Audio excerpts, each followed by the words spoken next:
जे महाराष्ट्रामध्ये दाखल झाले असे आदरणीय आकाश आनंद साहेब आपणास मार्गदर्शन करतील.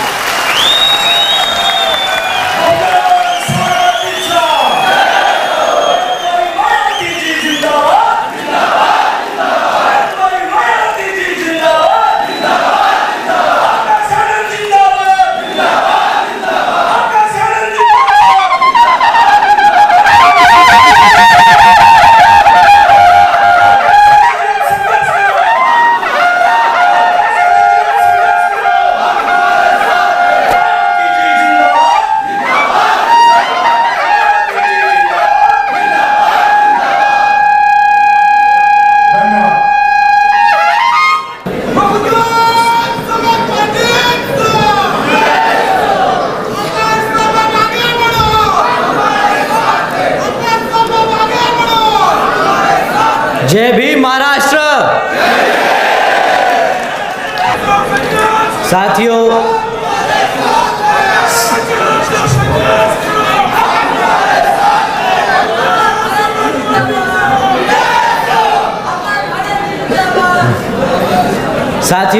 सबसे पहले मैं अपने सभी संतों, गुरुओं, महापुरुषों को, जिसमें खासकर महात्मा ज्योतिबा फूले, छत्रपति शाहू जी महाराज, नारायण गुरु, पेरियार रामास्वामी जी, बाबा साहब डॉक्टर भीमराव अंबेडकर जी एवं मान्यवर साहब श्री काशीराम जी को नमन करता हूँ.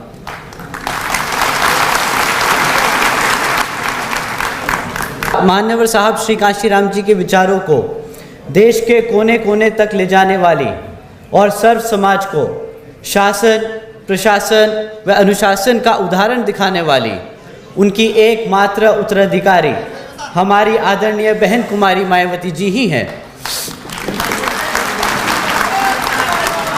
उत्तर प्रदेश की 4 बार मुख्यमंत्री, लोकसभा व राज्यसभा की कई बार सदस्य रही आदरणीय बहन कुमारी मायावती जी ने बाबा साहब डॉक्टर भीमराव अंबेडकर जी और मान्यवर साहब श्री काशीराम जी के मिशन के लिए अपना पूरा जीवन समर्पित कर दिया. और मुझे गर्व है कि मुझे ऐसे महान नेता के नेतृत्व में काम करने का मौका मिल रहा है.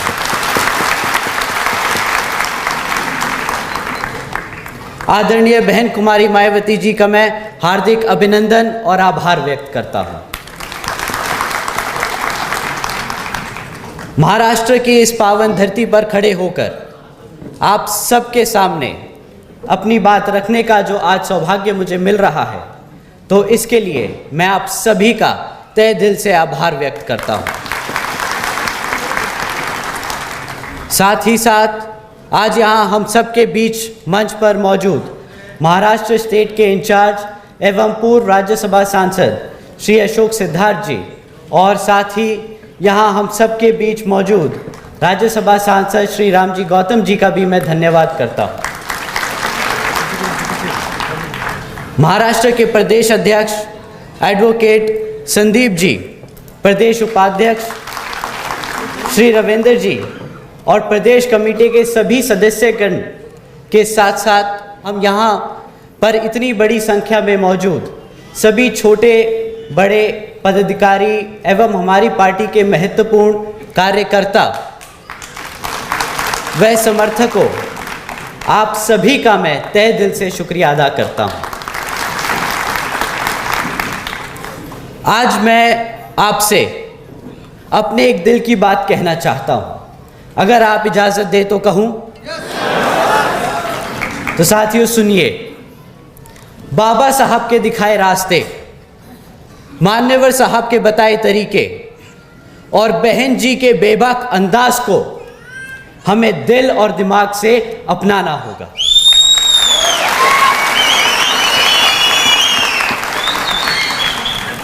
साथियों, मैं पूछता हूं क्यों घबराते हो तुम?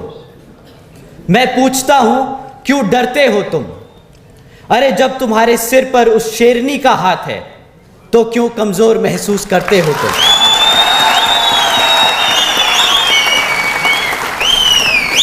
आप सब बहुजन समाज से हो, कभी ना झुकना, कभी ना रुकना, अपनी जिंदगी को अपनी शर्तों पे जीने वाले हो तुम.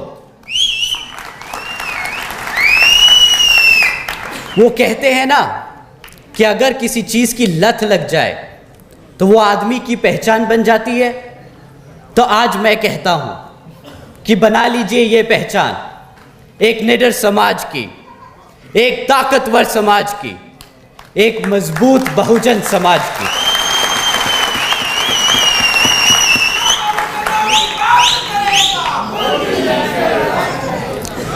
बाबा साहब डॉक्टर भीमराव अंबेडकर जी ने लोकतंत्र की कुछ इस तरह व्याख्या की जी। A form and a method of government whereby revolutionary changes in the economic and social life of people are brought about without bloodshed. Let's imagine this version of India, जहां पर स्कूल में बच्चों के बीच भेदभाव नहीं होता। ऐसा है बाबा साहब के विचारों का भारत। जहां पर महिलाओं पर अत्याचार नहीं होता, ऐसा है बाबा साहब के विचारों का भारत। जहां पर आपका प्रमोशन आपकी जाति देखकर नहीं, आपकी काबिलियत पर होता है, ऐसा है बाबा साहब के विचारों का भारत। जहां पर हर जाति और धर्म को बराबर का सम्मान मिले, ऐसा है बाबा साहब के विचारों का Bharat. Baba Sahab Dr. Bhimrao Ambedkar ji believed in an India where women had the same rights as men. But sadly, we don't live in this Baba Sahab's version of India. हकीकत तो ये है कि आज यहाँ महाराष्ट्र में जो बीजेपी की गठबंधन की सरकार चल रही है, वह जनता और बहुजन समाज विरोधी है। जहाँ पर भाजपा की सरकार ने बेघर लोगों को घर देने का वादा किया, जहां पर भाजपा की सरकार ने 1 करोड़ नौकरियां देने का वादा किया, जहां पर भाजपा की सरकार ने महात्मा ज्योतिबा फूले जी और माता सावित्रीबाई फूले जी को भारत रत्न की उपाधि से सम्मानित करने का वादा किया। तो साथियों, हकीकत तो ये है कि आज भी महाराष्ट्र में 3 लाख से ज़्यादा लोग बेघर हैं। हकीकत तो ये है कि आज 1 करोड़ नौकरियां का वादा घटकर 75,000 नौकरियां देने का भी वादा ही रह गया है। हकीकत तो ये है कि आज राज्य की भाजपा सरकार हमारे महापुरुषों को भारत रत्न देने के लिए केंद्र की सरकार को नाम भेजने का सिर्फ नाटक कर रही है। क्या ऐसे ही चलती है डबल इंजन की सरकार? सर साथियों, आप बताइए, मोदी जी कितने समय तक बोलते रहे डबल इंजन की सरकार, डबल इंजन की सरकार। क्या भाजपा की सरकार नहीं? इधर केंद्र में भाजपा की सरकार नहीं? तो ये ऐसे चलती है डबल इंजन की सरकार? आप बताइए, चलती है ऐसे डबल इंजन की सरकार? ना सिर्फ यहां की भाजपा सरकार नाकाम रही हमारी बेरोजगार जनता को रोजगार देने में, ना सिर्फ नाकाम रही हमारे महापुरुषों को सम्मान देने में, बल्कि यहाँ की भाजपा सरकार ने हमारे सभी किसानों भाइयों के साथ जो धोखा किया है, वो सिर्फ शर्मनाक ही नहीं बल्कि एक घोर अपराध है, जिस अपराध का सिर्फ और सिर्फ एक ही नतीजा है, इस्तीफा। आज भी 40% महाराष्ट्र सूखे की मार से झेल रहा है। आज हमारे प्रदेश में 28,500 से ज्यादा गांव में खेती के लिए तो दूर, पानी पीने तक के लिए पानी नहीं है। साथियों, शर्म तो तब आती है जब यहाँ की सरकार हमारी माताओं और बहनों तक को सुरक्षा नहीं दे सकी। सिर्फ पिछले साल में ही 56,000 से ज्यादा महिलाओं पर हुए अत्याचारों के केस दर्ज किए गए। तो मुख्यमंत्री जी, जो झूठ और धोखा आपने यहां की गरीब जनता और हमारे बहुजन समाज को दिया है, तो इन सभी की तरफ से मैं मांगता हूं आपका इस्तीफा।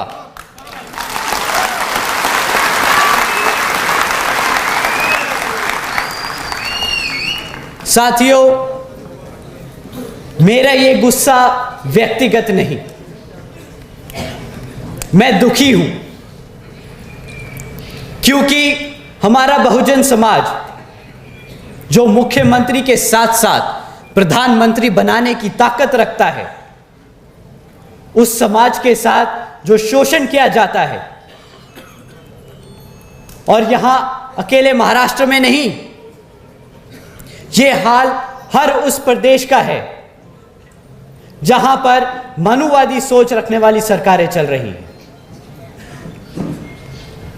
और यह फितरत है, यही फितरत भी है कांग्रेस और एनसीपी की, धोखा देना, कमजोरों पर अत्याचार करना और हमारे बहुजन समाज को हमेशा दबा कर रखना।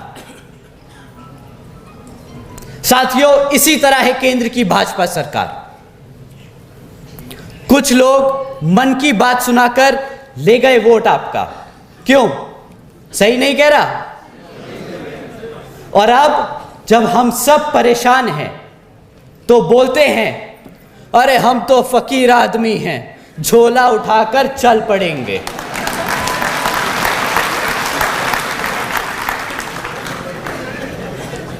साथियों, केंद्र की सरकार का वादा 10 करोड़ नौकरी देने का, केंद्र की सरकार का वादा हम सब के लिए महंगाई कम करने का, केंद्र की सरकार का वादा गरीबी खत्म करने का। क्या यहां बैठे मेरे साथी लोग, आप लोग बता सकते हैं कि आपकी लग गई नौकरियां? क्या आप लोगों के लिए हुई महंगाई कम? क्या आप लोगों की बढ़ गई आमदनी? सही कहा, घट गई। साथियों, जो 10 करोड़ नौकरियां देने का वादा किया था, 10 करोड़ तो दूर, 5 करोड़ लगी हुई मैन्युफैक्चरिंग सेक्टर्स में वो नौकरियां भी आज घटकर सिर्फ 2.5 करोड़ रह गई हैं। जो महंगाई का ढिंडोरा पीट रहे थे 2014 में, और हम सबको एहसास दिलाने निकले थे सड़क पर कि 50 रुपए का पेट्रोल बहुत महंगा हो गया है, आज इनसे कोई पूछे कि क्यों भाई, अब 100 रुपए का पेट्रोल आप लोगों को चुभ नहीं रहा क्या?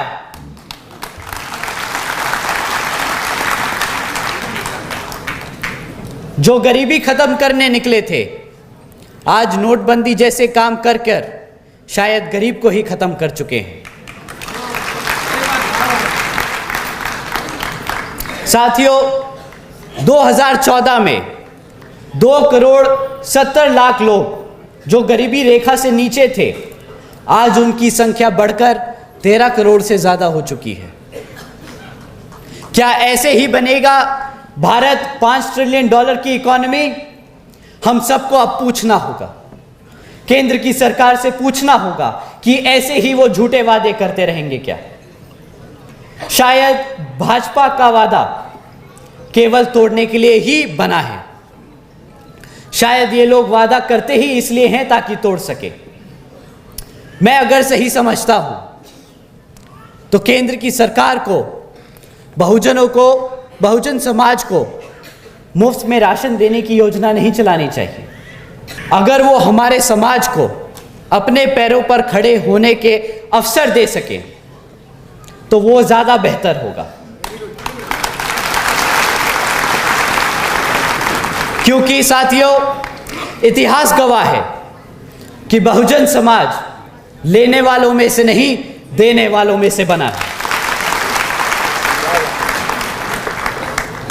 तो हम पूछते हैं, क्या यही है अच्छे दिन? बताइए साथियों, क्या ऐसे ही अच्छे दिन की उम्मीद की थी आप सबने?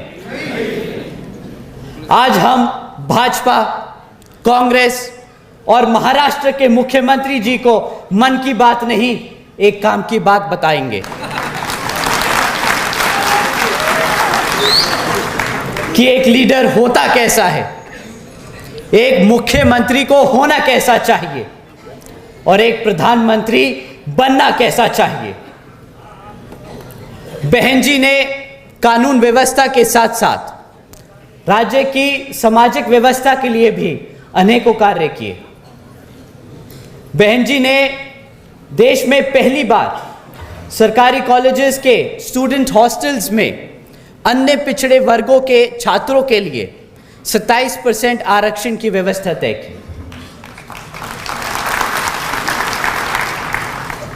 बहन जी ने हमारे सभी संतों, गुरुओं और महापुरुषों के सम्मान में कई जिले और कई यूनिवर्सिटीज के नाम रखे, जैसे Gautam Buddha university, Ambedkar university, Chhatrapati Shahuji Maharaj university, Mahatma Jyotiba Phule नगर, मान्य महामाया नगर, संत कबीर नगर एवं गौतम बुद्ध नगर। बहन जी ने सावित्रीबाई फूले बालिका शिक्षा योजना के तहत 7 लाख से ज़्यादा बच्चियों को 12वीं तक की शिक्षा प्राप्त करने हेतु 600 करोड़ से ज़्यादा की लागत इन बच्चियों को अपने पैरों पर खड़ा कर एक उज्जवल भविष्य देने के लिए खर्ची। बहन जी ने महामाया गरीब बालिका आशीर्वाद योजना के तहत 3,25,000 बच्चियों को 1-1 लाख रुपए सीधा उनके बैंक खातों में देने का काम किया।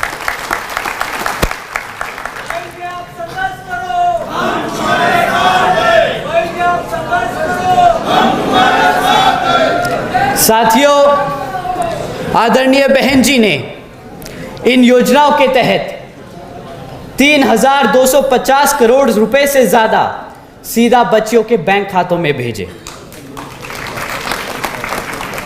भारतीय जनता पार्टी की तरह हम 20 लाख रुपए देने का नकली ढिंडोरा नहीं पीटते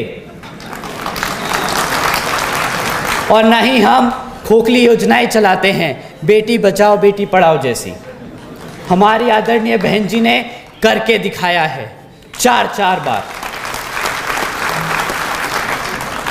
साथ ही साथ आदरणीय बहन जी ने अपने शासनकाल में 12,500 करोड़ की लागत से हमारे SC, ST, OBC व आदिवासी समाज के 3,50,000 से ज़्यादा परिवारों को महामाया आवास योजना के तहत अपना खुद का घर दिया।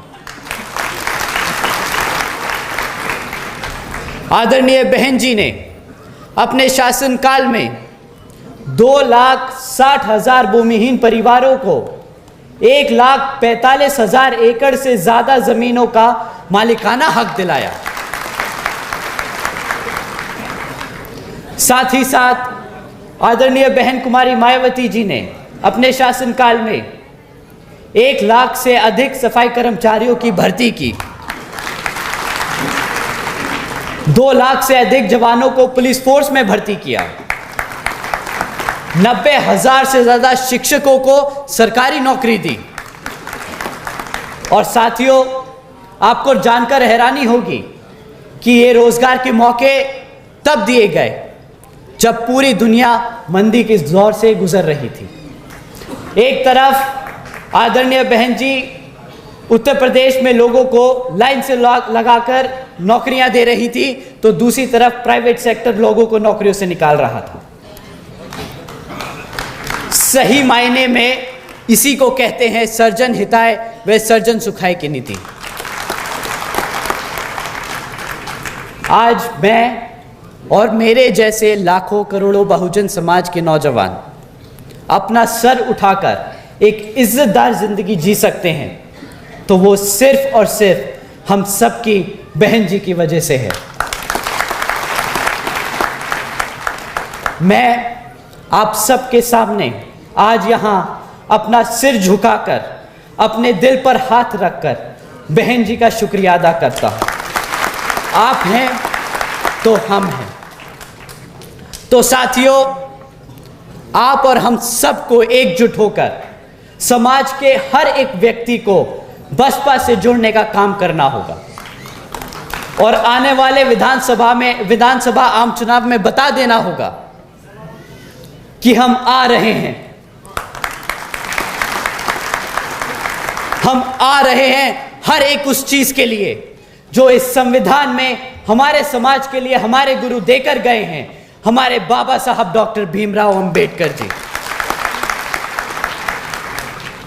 साथियों, सही मायने में यही होगा यहां की महाराष्ट्र की बीजेपी सरकार को मुंह तोड़ जवाब।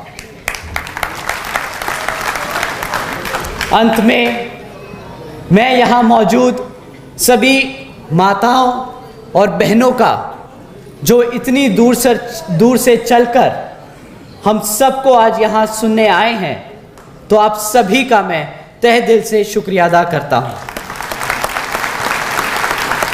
साथ ही साथ हमारे सभी छोटे बड़े और जवान बीवीएफ के जवान साथियों, आप सभी का भी मैं तहे दिल से शुक्रिया अदा करता हूं। जय भीम, जय भारत, जय बहन जी।